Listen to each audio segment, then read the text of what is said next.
Well, after the collab video on Sonic Colors, I feel like reviewing another Sonic game.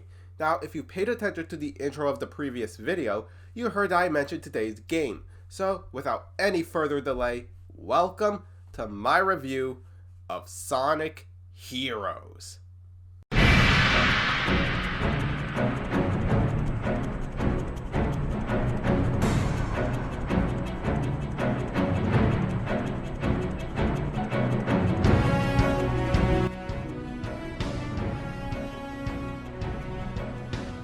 Enjoy the show.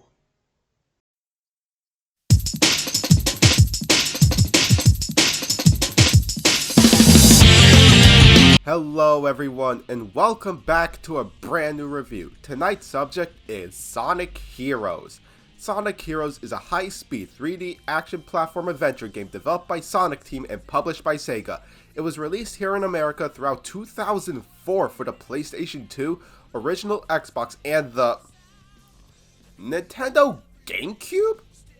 Yeah, after Sega's last home console, the Dreamcast, Sega decided to drop out of the home console market and decided to become a third-party developer so their games can appear on other platforms, including their arch-rival Nintendo. So for this video, I bet you could all tell, I'm playing this off of my Xbox Series S with the RetroArch emulator installed so I can emulate the GameCube version. Anyways, back to Sonic Heroes. This is certainly a divisive game across the fandom. Some saying it's good, some saying it's meh, while others say that it doesn't deserve all the hate it got. Now, for me, I never played Sonic Heroes until I got my Series S. So, here's the question. Is Sonic Heroes, much like Unleashed, truly a diamond in the rough? And is this something I can recommend to you? Let's find out. Now, similar to Sonic Adventure 1 and 2, the game is split into 4 stories. We have Team Sonic with the Genesis Trio, Team Dark starring Shadow the Hedgehog, who, after this game, Rouge the Bat, and E123 Omega, making his original debut in this game. We then have Team Rose starring Amy, Cream the Rabbit, and Big the Cat. And finally, we have Team Chaotix, starring Espio the Chameleon, Charmy Bee, and Vector the Crocodile, who actually made their original debut in the Sega 32X game Knuckles' Chaotix, a game I bet nobody back then has ever heard of because it was the Sega 32X, and who bought that tumor of an add-on. But anyways, what's the story? Much like with the adventure games, each character story is intertwined, so here's the best summary that I could come up with. Starting with Team Sonic, it's honestly pretty plain. It's just Sonic, Tails, and Knuckles looking to take down Eggman. Nothing new. Team Rose has them look for Chocola the Chow and Froggy. Now don't worry because unlike Adventure 1, there is no fishing involved. Now Team Darks is honestly the most interesting since it opens up with Rouge infiltrating one of Eggman's bases, and in it she finds Shadow the Hedgehog and Omega. The three then join forces to take down Eggman so Rouge can get treasure, Shadow can find the secrets to his past, and Omega can kill Eggman. You know, for kids! This isn't a collab review! Now the Chaotix run a detective agency and are struggling with debt. I see they also suffer from the Dante treatment. Now beat all 4 stories, get all 7 Chaos Emeralds, you unlock the last story, which reveals Eggman isn't the real threat, but it's the returning Metal Sonic from Sonic CD, who collected battle data from each of the teams. He then uses this data along with the power of Chaos to transform into Metal Overlord. We defeat Metal Sonic and the game ends. So, that was the plot, and overall, I will say that this is easily better compared to the likes of Sonic 06's story. Now, while yes, the tone is insanely lighthearted and has that late 90s to early 2000s cheesiness to it, which really isn't my thing. In terms of summarizing, it is pretty good, but is the gameplay any good? Gameplay of Heroes has us in control of 3 different characters. The speed characters who are, well, I don't think you have any idea how fast I really am. I'm fast as fuck, boy! As for Team Rose and Chaotix, their speed characters, Amy, Rose, and Espio, have an extra ability. Amy can spin in the air with her Pico Pico hammer, and Espio can turn invisible. Flying characters who can, well, fly, and finally the power characters who can just solve problems by punching shit. You can switch between them with a press of the button, and each of them have their own moment to shine in certain stages. And for each mission, with the exception of Chaotix, it's simple. Just reach the goal ring.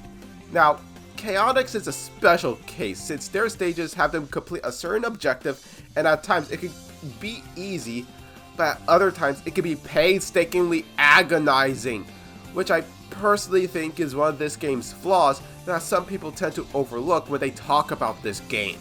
Another flaw when it comes to the gameplay are the controls, mainly for the speed characters and grinding on rails. For the speed characters, it's mainly when you're going at high speed. They feel like that they're on ice, like Luigi in Mario 2 The Lost Levels, and for grinding on rails, it can be risky when switching to one, since at times you can fall off. That is one thing I could give Shadow the Hedgehog praise for. Now, the special stages. Oh god, the special stages. This is how you could get the Chaos Emeralds, and well... Fuck! These fucking special stages are fucking horrible! If you don't believe that the speed characters move like they're on fucking ice, then these special stages will make you change a fucking opinion of yours! In order to increase speed, you can catch to the fucking emerald, you need to collect these orbs. And the more you collect, the faster you go. And there's also this boost option, which I swear is what spawned the boost to win formula. You also have 3 obstacles. These bombs, and the worst fucking camera I ever had the displeasure of controlling in the Sonic game! As well as the worst fucking controls to boot! I mean, holy shit! It's slippery, it's jittery, and it's so fucking easy to fuck your shit up! If you don't get to the emerald in the first few fucking seconds of the stage, you will fail! If you have to get all the emeralds, just get them as Team Rose, since their stages are some of the easiest and shortest to boot. But if you have balls of absolute titanium, well, first of all, get those checked, and secondly, get them as Team Dark. So overall, the gameplay has major flaws that I think people tend to overlook and just praise the story, as well as our final 2 subjects. Visually, for an early GameCube game, this doesn't look bad, but to me at least, I feel like the in-game character models just look like cheap plastic. I don't know, it could be just me after playing Shadow the Hedgehog, but yeah. I don't think aesthetic-wise, the in-game character models held up that well, but as for the CGI cutscenes, while not as good as the likes of Shadow the Hedgehog or even Sonic 06, I think these CGI cutscenes have a unique charm to them. Now, let's discuss OST. I'm gonna be brutally honest here. I think the OST isn't that good.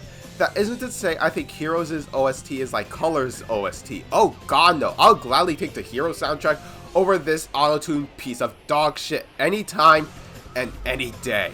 But if I have to judge the Hero soundtrack as if it was the latest Sonic game, I'm sorry, but I think Adventure 2 had the better tracks. Now, let's recap. I think the story is insanely lighthearted and goofy. Gameplay has major flaws. Visually, in terms of the in-game models, it didn't hold up all that well. And OST really isn't my thing. So here are my closing thoughts.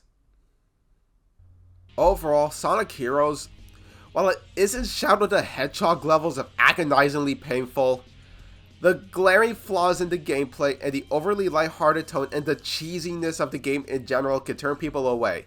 Now, does it deserve some of the hate? No, but just a bit. Overall, Sonic Heroes gets my score of a 5 out of 10. But now, I want to know from you all. Did you play Sonic Heroes? What did you think of it? And is it something you would recommend to a friend? Leave your answers and more down in the comments. Give this video a like if you enjoyed it, and while you're here, consider subscribing and turn on the bell to be notified whenever I make a new video. As always, my social media links are down below. I've been Horror Kid, and I will see you all in the next video. Take care, everybody.